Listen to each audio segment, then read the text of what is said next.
camino ya es un camino, ya es una manera de andar, ya no es solamente un consejo, sino que es un modo de vivir.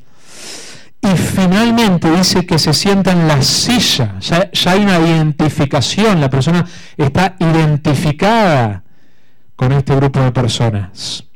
También utiliza la palabra impíos, pecadores, y la última palabra que usa es escarnecedores, personas que se burlan. En Romanos 1 nos describe esta realidad. Romanos 1:32 dice: los cuales, aunque conocen el decreto de Dios, que los que practican tales cosas son dignas de muerte, no solo las hacen, sino que también dan su aprobación a los que las practican, aplauden a lo que Dios odia.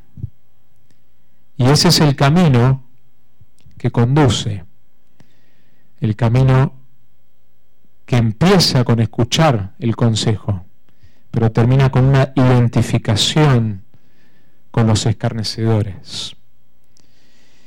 La pregunta que tenemos que hacernos, o las preguntas que debemos hacernos en esta mañana, a modo de aplicación, es: ¿con qué tipo de personas te rodeas? ¿Estas personas te acercan más a Dios o te alejan? Yo no estoy hablando de lo que sucede solamente el domingo, sino durante la semana. ¿Con quién vos buscás tener más compañía? ¿Con quién anhelás estar?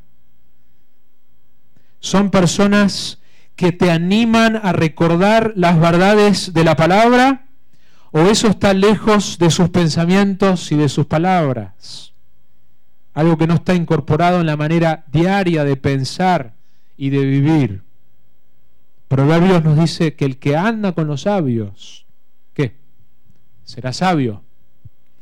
Mas el compañero de los necios sufrirá daño. Colosenses en el Nuevo Testamento nos habla de algo que debe suceder durante la semana, que si la predicación de la palabra un domingo arranca algo, nos recuerda algo, nos vuelve a enfocar, siembra en nuestro corazón y nos recuerda las verdades del Evangelio, durante la semana hay algo que debe continuar durante toda la semana y durante todos los días. Colosenses describe esto, dice que la palabra de Cristo habite en abundancia en vosotros, con toda sabiduría. Y fíjense que en el Nuevo Testamento, en esta referencia, no es una persona haciendo la enseñanza como correctamente ocurre un domingo, sino que dice enseñándoos y amonestándoos unos a otros, de que es algo que continúa haciendo su trabajo durante la semana, con salmos, himnos y canciones espirituales, cantando a Dios con acción de gracias en vuestros corazones. Y esto puede ser algo programado, donde uno dice, bueno, tal día vamos a juntarnos con un grupo pequeño por la iglesia, pero también puede ser algo no programado, donde creyentes se juntan a tomar un café y lo que brota de sus corazones naturalmente en las conversaciones es la palabra de Cristo. Porque ellos individualmente están respondiendo a la palabra de Cristo. El domingo la están escuchando, la están buscando aplicar a sus vidas, pero después en su propio diario vivir están abriendo las Escrituras y buscando meditar en ellas y estar en ellas. Cómo una persona es en sus momentos informales es cómo es realmente esa persona. Yo siempre observo a las personas de mi iglesia, no tanto en los momentos donde hay una actividad planeada, sino una actividad más relajada, donde es algo que no es propiamente con un programa, porque es ahí donde puedo ver cómo es la persona. Y sale lo que está en nuestro corazón.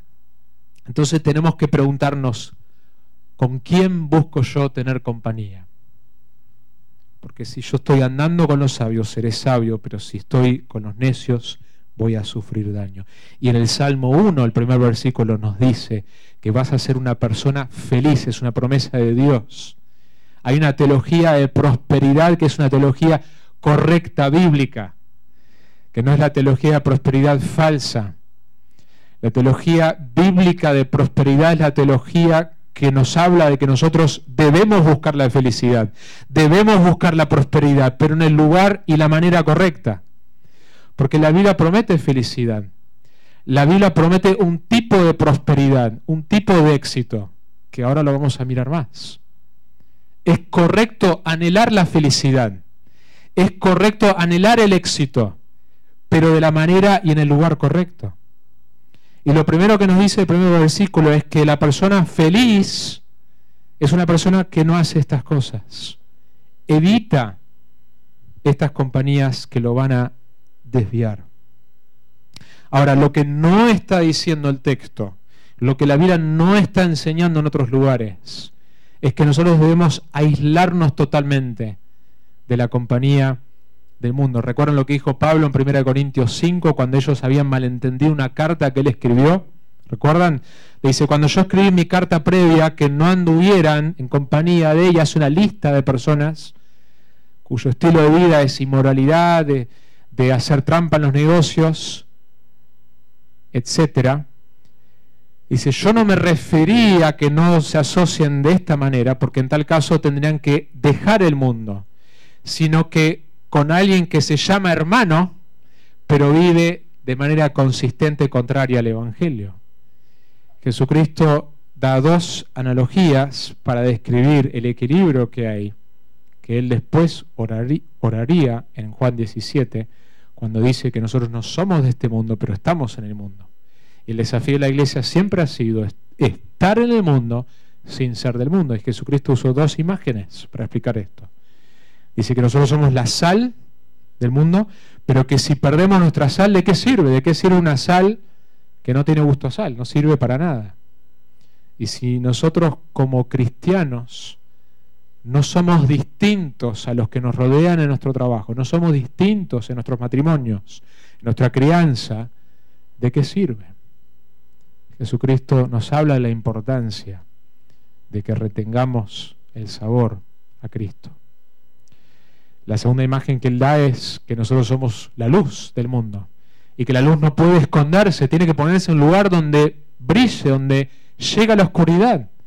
Y por eso nosotros debemos estar en medio de este mundo, debemos formar relaciones con personas que no conocen a Cristo. Debemos perseguirlas como Cristo hizo.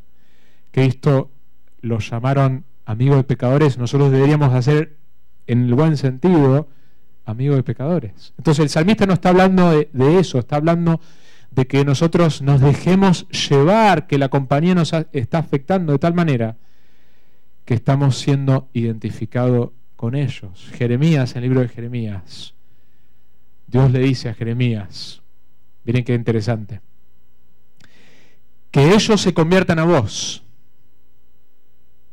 y no vos a ellos, que ellos se convierten a ti, lo estoy diciendo con el vos argentino, y no tú a ellos. ¿Sí? Ese es el desafío. Lo segundo que vemos es que no es simplemente lo que no hace. La vida cristiana no es no hacer ciertas cosas, sino es lo que sí hace. El versículo 2.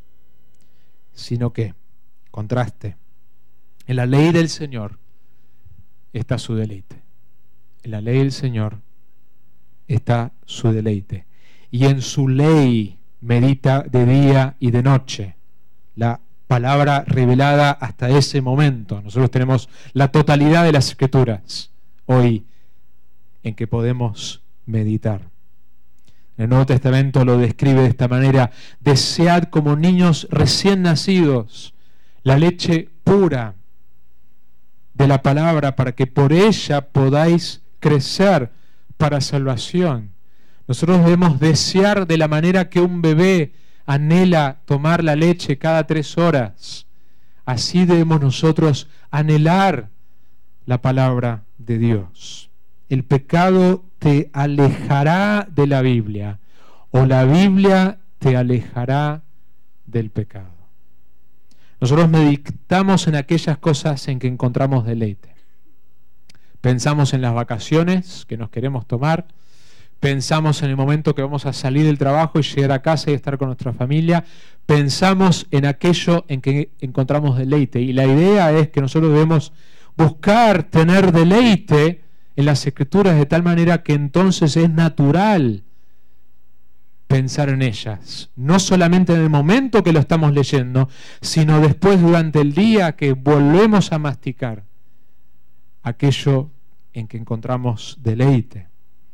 La realidad es que por nuestro pecado frecuentemente no encontramos deleite en las Escrituras. Y es ahí donde clamamos: Señor, dame hambre por tu palabra, dame deleite por tu palabra. El problema no está en tu palabra, el problema está en mi corazón duro, el problema está en mi corazón pecaminoso. Cuanto más yo me pongo adentro de las Escrituras, más deleite voy a encontrar. Cuanto más me alejo de ella, menos voy a querer estar en ella. Porque el pecado entonces me saca el apetito para la palabra de Dios. Donald Whitney, en su libro Disciplinas para la vida cristiana, dice lo siguiente: el éxito verdadero se les promete a los que meditan en la palabra de Dios, que piensan profundamente en las Escrituras, no solo una vez al día, sino en momentos a lo largo del día y la noche. Meditan tanto que las Escrituras saturan su conversación. El fruto de su meditación es la acción. Hacen lo que encuentran escrito en la palabra de Dios y como consecuencia Dios hace prosperar su camino y les concede el éxito. Más adelante utiliza una ilustración que es muy adecuada para el día de frío que hace acá en Nueva York.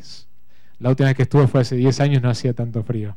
Yo vengo en temperatura Fahrenheit sería 95 grados, o en Celsius como 35. Y usé esta misma ilustración y no encajaba en Argentina porque en ese momento hacía calor, uno tenía que imaginárselo, pero lo que voy a leer ahora no se lo van a tener que imaginar. La meditación también puede compararse con permanecer cerca del fuego. Imagine que usted estuvo afuera en un día helado y luego entra a donde hay una chimenea con fuego vivo y caliente. Mientras camina hacia él, usted siente mucho frío, extiende sus manos hacia el fuego y la frota enérgicamente durante los 2 segundos que tarda en pasar más allá del resplandor y el calor. Cuando llega al otro lado de la sala, cae en cuenta: todavía tengo frío. ¿Qué le pasa? ¿Hay algo malo dentro de usted? ¿Es usted solo un receptor de calor de segunda? No, el problema no es usted, es su método. Usted no se quedó cerca del fuego. Si quiere calentarse, tiene que permanecer cerca del fuego hasta que le caliente la piel, luego los músculos y luego sus huesos, hasta que haya entrado completamente en calor. Y Thomas Watson, el puritano, en otro lugar nos dice: el motivo por el que salimos tan fríos después de leer la palabra es porque no nos calentamos en el fuego de la meditación. Qué imagen preciosa, ¿no? Especialmente para hoy.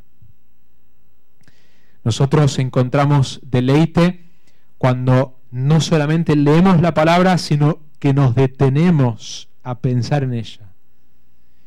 Y empezamos a orar a la luz de lo que leímos. Empezamos a meditar en lo que están diciendo las palabras. Meditar en su significado. Salmo 119, 99 dice: tengo más discernimiento que todos mis maestros, porque tus testimonios son mi meditación. El secreto, según el salmista, en el Salmo 119, no es simplemente estar expuesto al contenido de la palabra, sino que es la meditación. Una meditación muy distinta a la que se habla hoy, que es una meditación oriental, donde uno vacía la mente. La meditación bíblica tiene que ver con llenar la mente de un contenido específico, del contenido del único libro en todo el universo donde no hay error, que es la palabra de Dios. Llenar mi mente de eso y meditar y deleitarme en eso. Ahora, hay una realidad que supera la realidad de aquellos que leían este salmo por primera vez o que escuchaban este salmo por primera vez. Y la realidad es que Jesucristo ha venido, Dios ha tocado esta tierra, ha venido, Dios mismo se hizo carne y caminó y vivió la vida perfecta que ninguno de nosotros jamás podría haber vivido. Que nuestro Dios que creó los cielos y la tierra se hizo hombre y habitó en medio nuestro. Y no solamente eso, sino que Dios mismo tomó el castigo que nos tocaba a nosotros cuando fue a la cruz. Cristo no murió simplemente como un ejemplo, como un mártir, como alguien digno de ser imitado, murió como un sustituto, murió en lugar de, murió para tomar tu lugar en la cruz, para tomar el castigo que te correspondía a vos y a mí. Murió para absorber la ira de Dios, lo que llamamos en términos teológicos la imputación o la doble imputación, donde Cristo toma el pecado, carga nuestros pecados, y Dios, en vez de castigarnos a nosotros, lo castiga a Él en la cruz. Isaías 53 dice que Dios le complació castigarlo, porque estaba castigando el pecado, para no castigarnos a nosotros. Pero entonces, no solamente se le imputa nuestro pecado, sino que a nosotros se nos imputa un término legal, se nos acredita, como si alguien pone algo en tu cuenta bancaria de que vos no tenías, se te remueve la deuda que tenías en la tarjeta de crédito y se deposita un montón de dinero en tus ahorros. Ese es el concepto de la doble imputación, donde la justicia, la perfección de Cristo te es dada a través de la fe, la confianza plena en lo que Él hizo por vos. Ese es el mensaje del Evangelio. Nosotros somos declarados justos, no por nuestras obras, sino por la obra de aquel que murió y resucitó entre los muertos. Y a la luz de esa realidad nosotros podemos mirar este salmo y decir, ¿cuánto más esto es verdad para nosotros? Porque Cristo dijo que cuando Él se iba a dejar otro, que los lectores del Antiguo Testamento no tenían el acceso que nosotros tenemos, que ahora la morada del Espíritu de Dios habita no en medio nuestro, sino que habita dentro nuestro. Jesús dijo, yo estoy con ustedes, pero va a venir otro que va a estar en ustedes. Nosotros tenemos, cuando creemos en Cristo, pasa el milagro de la conversión y el Espíritu de Dios viene a habitar permanentemente dentro nuestro. Y el nuevo pacto prometido en el Antiguo Testamento de que Dios ahora cambiaría nuestro corazón de piedra a un corazón de carne y pondría sus leyes en nuestro corazón, se hace realidad. ¿Por qué yo deseo leer las Escrituras? ¿Por qué yo deseo estar con otros hermanos? Eso es evidencia de que Dios ha hecho una obra en mí. Si vos estás acá y tenés cero deseo para la palabra de Dios, cero deseo para estar con otros, necesitamos mirar y ver si realmente el Espíritu de Dios habita en nosotros. Por supuesto que esto va a bajar y subir porque somos como Pablo. Tenemos el pecado que mora en nosotros. Pero hay una realidad que ocurre cuando nos convertimos y que es la realidad del Espíritu de Dios que nos da hambre por la palabra, nos da anhelo de estar con los hermanos, nos da anhelo de escuchar la palabra de Dios. Cuánto más esto es verdad para nosotros hoy, a la luz de la obra de Jesucristo, de su muerte y su resurrección. Miren la tercera cosa en este primer punto, que es el resultado, versículo 3. Esta es la comparación. Los salmos frecuentemente usan imágenes, la poesía utiliza pocas palabras para decir mucho. Ese es el concepto de este género literario, esta manera de comunicar en las Escrituras, es que en pocas palabras se comunica mucho. Y una de las maneras de hacer eso es con las imágenes, símil, que es una comparación. Y esta es la comparación que hace de la persona justa, la persona verdaderamente feliz. Será como árbol firmemente plantado junto a corrientes de agua, que da su fruto a su tiempo y su hoja no se marchita, en todo lo que hace prospera. Fíjense que cuando uno lee eso, uno ya se imagina una imagen de un árbol que está plantado ¿dónde? Junto a corrientes de agua. Entonces, haya tormenta, haya lluvia, haya sequía, no importa, porque ese árbol está al lado de un lugar que tiene acceso continuo a las aguas. En mi casa en Argentina tenía un dilema que no podía resolver, porque si vos te acercás a la puerta, de un lado tenés pasto medio duro, medio seco, no tan verde, la tierra está dura, y del otro lado tenés pasto abundante, fuerte, verde, relleno. Y yo decía, pero si yo estoy haciendo lo mismo, ¿por qué de un lado lo tengo así? Es el mismo tipo de pasto, el mismo tipo de tierra, sembré el mismo tipo de semilla hasta que descubrí el porqué. Es una casa donde le da mucho el sol y de este lado se seca y del otro no. Y la razón es que debajo de ese lado donde está el pasto, no sé cómo se llamará acá, pero en Argentina se llama el pozo ciego, donde debajo de la tierra hay unos pozos de agua, donde no hay cloacas, en ese barrio va todo ahí, y a la luz de esa agua que está continuamente ahí, es por eso que el pasto está siempre verde. Es que continuamente no tengo que hacer nada porque ya tiene acceso continuo a la humedad. Y esta es la imagen que el salmista nos está dando del hombre justo. No importa cómo fue su día, no importa lo que le pasó, cuán bien le está yendo o no en su trabajo. Por supuesto que somos afectados y la Biblia habla de entristecerse con los que se entristecen, la Biblia muestra los salmos de lamento, etc. Pero el punto es este. El punto es que a la luz de dónde está su mente, dónde está su corazón, que se está deleitando en la palabra de Dios, que es como ese árbol que tiene acceso continuo, de que esta persona puede realmente ser feliz todo el año. Ser feliz. Eso es lo que la Biblia dice. Habla de una felicidad real que podemos tener si hacemos esto. Noten también que menciona varios elementos en la imagen. Está el elemento de que da fruto a su tiempo. Es a su tiempo porque la madurez en nuestra vida lleva tiempo. Nosotros no maduramos rápido, somos lentos, muy lentos todos, pastor incluido, pastores incluidos para cambiar, pero a su tiempo, da fruto.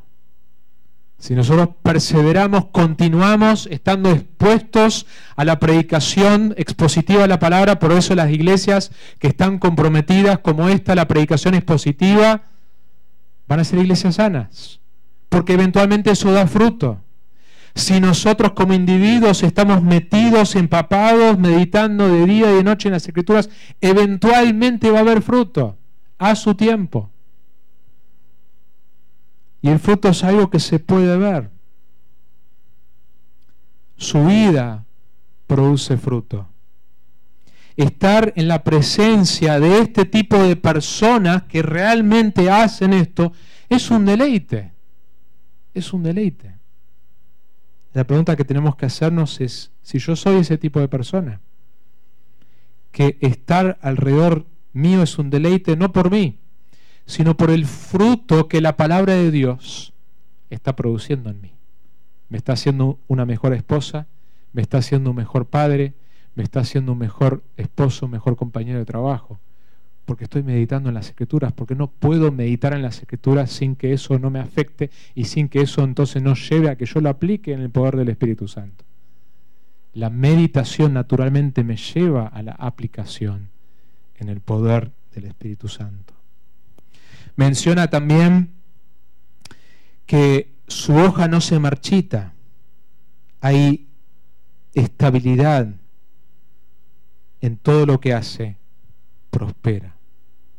Las personas que tienen estabilidad en su devoción a Cristo, está este elemento presente, sí o sí. No con sus circunstancias, ni con sus frustraciones, ni con sus dificultades, sino que han aprendido a meditar en la ley de Jehová. Y por eso dice que son bienaventurados, son felices, son verdaderamente felices. No es que no pasen dificultades, pero la palabra está morando abundantemente en ellos. Quiero darles un ejemplo práctico de cómo la meditación puede afectar nuestro diario vivir. Si yo he memorizado un texto como este, Efesios 4, 26 en adelante, y menciono algunos de los versículos, y lo tengo en mi mente, y lo estoy meditando en un día en particular. Quiero que piensen en situaciones concretas del hogar que vos viviste esta semana, y cómo si vos tendrías este versículo incorporado en tu mente, en tu corazón, en tu meditación, afectaría esos momentos. Efesios 4:26, airaos, pero no pequéis, no se ponga el sol sobre vuestro enojo. ¿Cuántas veces te has acostado enojado? Este texto me habla directamente de eso. Y pudiera frenarme en el momento que estoy tentado a acostarme enojado con mi cónyuge, o con mis hijos, o con mi hija adolescente, o con quien sea. 29, no salga de vuestra boca ninguna palabra mala, sino solo la que sea buena para edificación, según la necesidad del momento, para que imparta gracia a los que escuchan. Imagínense si aplicaríamos consistentemente ese versículo, tan solo ese versículo, en nuestras familias, con nuestros hermanos. Que la tenemos en nuestra mente, es uno de los versículos que estamos meditando, y en el momento que estamos por hacer algo, nos viene esto a la mente. O quizás ya lo hicimos, pero rápidamente confesamos, porque el Espíritu de Dios nos trae convicción, porque este versículo está en nuestra mente, y el Espíritu de Dios utiliza esto para traernos convicción, pedir perdón y volver al camino correcto.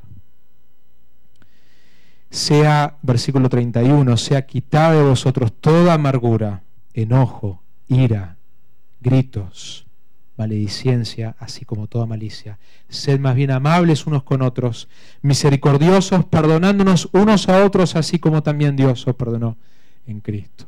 Cuando estoy tentado a no perdonar a alguien, tengo este versículo en la mente que me lleva y me guía hacia el perdón. Lo segundo que vemos en el pasaje, si primero vemos el camino del justo, vemos el camino del impío. El camino del impío, versículo 4. Y vemos específicamente su fin, cómo termina el camino.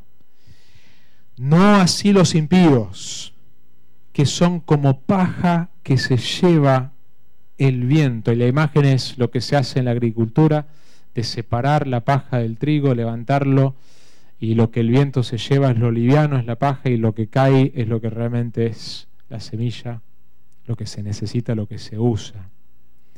El comentario del conocimiento bíblico describe esta sección de la siguiente manera: los que se describen con raza, es la palabra en la original ahí, no tienen una relación pactal con Dios.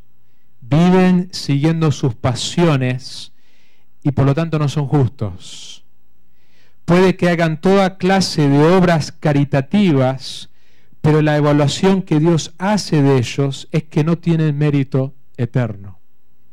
El salmista los compara con el tamo, la cascarilla sin valor que arrebata el viento durante el proceso de aventar y limpiar el grano. Ese es el contraste con la persona fructífera del versículo 3, valiosa y justa. Es interesante que el versículo 5 me dice, por lo tanto, esta es la consecuencia, esta es la realidad. No se sostendrán los impíos en el juicio, ni los pecadores en la congregación de los justos. La Biblia es muy clara en esto, que está destinado que el hombre muera una sola vez. La reencarnación es falsa, que el hombre muera una sola vez, y después de esto el juicio. Dios es un Dios santo, Dios es un Dios que tiene que juzgar el pecado. Intentar acercarnos a la pureza, a la santidad de Dios, así nomás, pensando, bueno, Dios es amor, es como un papel que pretende acercarse al fuego y no quemarse. Nosotros no podemos acercarnos a un Dios santo. No podemos esperar sostenernos en el día del juicio. En el libro de Apocalipsis, capítulo 6, cuando llega la ira de Dios sobre la tierra, dice, y decían a los montes y a las peñas, caed sobre nosotros y escondednos de la presencia del que está sentado en el trono. Fíjense que el ser humano quiere esconderse, como Adán y Eva cuando se escondieron en su primer pecado, y de la ira del Cordero, porque ha llegado el gran día de la ira de ellos. Y esta es la pregunta que el texto hace acerca de la humanidad a la luz del juicio futuro. ¿Y quién podrá sostenerse? ¿Y quién podrá sostenerse? Mi pregunta para vos en esta mañana es, ¿vos vas a poder sostenerte en el día del juicio? La única manera que vos y yo podemos sostenernos en el día del juicio es si nosotros obtenemos hoy una justicia ajena, una justicia que no es nuestra, porque nuestra justicia jamás alcanzará para sostenernos en ese día. Lo que el Salmo 1 está describiendo no son obras para que nosotros entonces tengamos favor de Dios, sino que es el fruto esperado del hombre justo, de aquel que es declarado justo por su fe. Una versión traduce el versículo 5 de la siguiente manera: por lo tanto los impíos no sobrevivirán el juicio y los pecadores no estarán en la comunidad de los justos. Ahora, lo que es interesante de este salmo es que no hay un tercer camino. ¿Notaron eso? Uno puede decir, bueno, el primer camino me parece un poco exagerado, un poco difícil para que yo lo pueda hacer meditar de día y de noche. ¿No hay un camino en el medio que no sea esto o lo otro? No, porque la expectativa de Dios para los hijos de Dios es la expectativa que Jesús dijo en el monte, en el Sermón del Monte: ser perfectos como mi Padre es perfecto. Primera de Juan: les escribo estas cosas para que no pequen. Pero si alguno peca, la Biblia es realista, abogado tenemos. La expectativa no se baja. Nosotros debemos anhelar sobre todas las cosas para este año ser felices de esta manera, buscando que nuestro deleite sea en la palabra de Dios, porque eso es lo que nos va a cambiar más a la imagen de Jesucristo. El último punto lo vemos en el versículo 6, que es el contraste de los dos caminos. Termina siendo un contraste final. Hay una explicación: porque el Señor conoce el camino de los justos. Describe, como frecuentemente ocurre en la poesía hebrea, un paralelismo, una primera línea que dice algo y una segunda línea que dice algo paralelo, en este caso un contraste. El Señor conoce el camino de los justos, pero, en contraste, el camino de los impíos perecerá. Y la palabra conocer no es simplemente que Dios sabe que este camino existe. Es algo mucho más íntimo. Piensen en Mateo, cuando Jesús describe las personas que van a decir en aquel día: pero no hicimos milagros en tu nombre, no echamos demonios fuera en tu nombre. ¿Y qué le dice Jesús? Y previo a eso dice: Señor, Señor, muchos me llamarán Señor. Y dice: jamás los conocí. Apartados de mí, hacedores de iniquidad. Entonces el conocimiento tiene que ver con esto, con que son míos. Son míos. Y en contraste, el camino de los impíos que perecerá. Lo que este salmo me está mostrando es que hay una senda marcada para los justos. Este es el camino. Si yo soy un justo, no por mi justicia, sino por la justicia de Cristo, si he nacido de nuevo, este es el camino en que yo debo andar. Y es la senda de la meditación y el deleite en su palabra, en contraste con el camino de los pecadores que perecerá. No es la meditación en los buenos libros cristianos, que eso tiene su lugar. No es ni siquiera en los buenos sermones online que puedo escuchar y que me edifican. Eso tiene su lugar. No es abundar en los sermones o en los libros, sino en la palabra de Cristo, las mismas escrituras que debe abundar en nosotros. Y podemos a veces, por tantos recursos, caer en el error de ir más a esos recursos que a las mismas escrituras a las cuales esos recursos nos están señalando, que abundemos abundantemente en ellas. Jeremías 17 tiene un relato muy parecido al Salmo 1. Así dice el Señor: maldito el hombre que en el hombre confía y hace de la carne su fortaleza. y del Señor se aparta su corazón.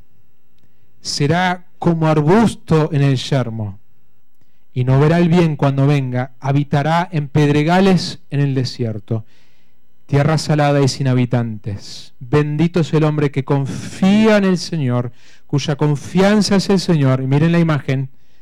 Será como árbol plantado junto al agua, que extiende sus raíces junto a la corriente. Van paralelos la idea de confiar en el Señor, la idea de deleitarnos en la palabra de Dios. Van paralelos porque si estamos meditando que creemos que esto realmente es la palabra de Dios, creemos que esto es lo que más necesitamos y por lo tanto estamos confiando en Dios.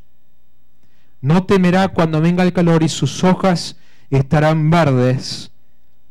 En año de sequía no se angustiará, ni cesará de dar fruto. La razón que el Salmo 1 nos da el camino de la felicidad y del éxito. La razón que la verdadera felicidad y el verdadero éxito es lo que el Salmo describe y lo que las Escrituras describen. Es porque lo más exitoso que te puede pasar en tu vida es que vos tengas más abundancia de las Escrituras en tu vida. Porque vos tengas más la presencia de Dios en tu vida, que vos confíes más en Dios, porque no hay mayor bien que Dios mismo. Dios no te puede dar un mejor regalo que Él mismo, y el camino para que Dios abunde más en tu vida es a través de las Escrituras, no hay otro camino. Entonces, el camino a la mayor felicidad posible y el camino al mayor éxito posible es tener el ser, que es el creador de todas las cosas, abundantemente en nuestra vida. No hay mejor camino. Ese es el verdadero camino al éxito, ese es el verdadero camino de la felicidad. Y la Biblia es muy clara, hay ciertas cosas que la Biblia dice tal vez, hay oraciones, dice tal vez el Señor haga esto y nosotros no podemos saber la voluntad soberana de Dios, no sabemos a veces si Dios quiere hacer esto o aquello, pero en esto sí podemos saber que si vos te comprometés a hacer esto, hay algunas fórmulas bíblicas que funcionan. A más B es igual a esto y funciona. Esta es una de ellas. Que si vos haces esto, realmente vas a ser feliz. Y realmente vas a prosperar. Si este es tu compromiso. Así que te quiero dejar con 3 aplicaciones prácticas. Tener un tiempo todos los días a solas con Dios. Todos los días. No lo negocies por nada. Hay muchas cosas que uno puede hacer en ese tiempo, pero yo recomiendo que hagas por lo menos estas 3 cosas. Ya sea que hagas 10 minutos todos los días, ya sea que hagas 1 hora, pero hacelo todos los días. Y en ese tiempo hace 3 cosas. Lee las Escrituras. Medita en las Escrituras. Y orá las Escrituras. Y esa oración puede incluir la alabanza, la confesión, muchas cosas. Esas 3 cosas. Ten un tiempo todos los días con el Señor. Número 2, memorizá. Memorizá versículos. La memorización de versículos no es para algunos superdotados o super espirituales. Es para todo creyente. Es para todo creyente. Porque nosotros podemos meditar mejor, que es la tercera cosa. No solamente en el momento en que estamos teniendo nuestro tiempo con Dios, sino que podemos meditar en momentos durante el día donde necesitamos eso, si estamos incorporando de alguna manera la memorización de las Escrituras a nuestra vida. Con la lectura bíblica, quisiera animarte, si no lo tenés, tené un plan de lectura, donde vos tenés una manera, hay planes, hay un montón, quizás ustedes como iglesia hacen alguno, pero hay muchos planes que se pueden hacer. Hay planes de 1 año, donde vos lees 3 a 4 capítulos por día, y en 1 año lees todas las Escrituras. Hay un plan que yo siempre lo había escuchado y lo estoy haciendo por primera vez, que es el plan de 90 días, leer la Biblia en 90 días. Son 14 capítulos por día, así que para los que quieren un poco más, hagan eso. Te lleva entre 35 minutos y 1 hora por día. Lo importante es, si lees más contenido, después pasar tiempo orando y meditando sobre ese contenido. Y hay planes que son de 2 o 3 años, donde vos lees un solo capítulo. Lo importante es que vos progreses a través de todas las Escrituras en tu dieta de la palabra de Dios. Hay herramientas hoy más que nunca para poder memorizar las Escrituras. Hoy con los smartphones tenemos aplicaciones. Yo me junto con un grupo de hombres y todas las semanas memorizamos un versículo nuevo y la aplicación tiene distintas cosas que puedes hacer para uno siempre está con el celular. ¿Qué mejor manera de utilizar el celular que en vez de constantemente chequear el WhatsApp o el Facebook, estoy repasando un versículo? Porque es una herramienta, entonces redimo esto que me puede llevar a continuamente perder tiempo, a entonces redimirlo y usarlo para meditar en las Escrituras. 3 desafíos. Un tiempo con Dios todos los días. La meditación durante el día y la memorización. Si vos estás acá y Cristo no es tu Salvador, no es el Señor de tu vida, si vos te murieras hoy y no tenés la certeza de dónde vas a pasar la eternidad, nada de esto sirve que vos hagas con un esfuerzo para que Dios te apruebe. Esto es el fruto, es el producto de la conversión, del camino del justo. Pero necesitas primero una justicia que vos no tenés y no la podés conseguir con tus propios esfuerzos. Necesitas la justicia de Cristo. ¿Cómo la obtengo? A través de la fe, a través del arrepentimiento. La fe es poner mi confianza en algo, en este caso en la persona y la obra completa de Jesucristo. El arrepentimiento es dar la vuelta. Yo iba caminando para un lado y es cambiar la manera que estoy pensando acerca de mí mismo, acerca de quién es Dios, y descansar en lo que Él ya ha hecho. Es recibir. Juan 1:12 describe a todos los que le recibieron, les dio el derecho de ser hijo de Dios. Hoy mismo puedes hacer eso. Oramos. Señor, gracias porque tu palabra nos describe un camino que es el camino bienaventurado. Hay ciertos lugares en las Escrituras donde vos nos decís bienaventurado y después describís algo, como por ejemplo el libro de Apocalipsis. Hay una bienaventuranza por escuchar las palabras de ese libro. Nos hablas de las bienaventuranzas en el Sermón del Monte, y acá nos hablas de la bienaventuranza de la persona que no anda en este camino, sino que medita y encuentra deleite en tu palabra. Señor, yo oro para que eso sea más real en mi propia vida. Cuán propenso soy a desviarme, Señor. Esto es algo que realmente es una batalla espiritual. Si intentamos hacer esto, va a haber obstáculos. No es como otros libros que podemos leerlos. Señor, tu palabra, realmente hay barreras espirituales reales, porque Satanás no quiere, porque sabe que este es el camino por el cual tendremos verdadera prosperidad, donde tendremos verdadera felicidad, donde tendremos verdadero conocimiento de Dios, verdaderas herramientas para combatir contra nuestro pecado. Así que oro, Señor, para que hagas una obra en nosotros, que estemos más hambrientos, comprometidos a meditar en tu ley. En el nombre de Jesús. Amén.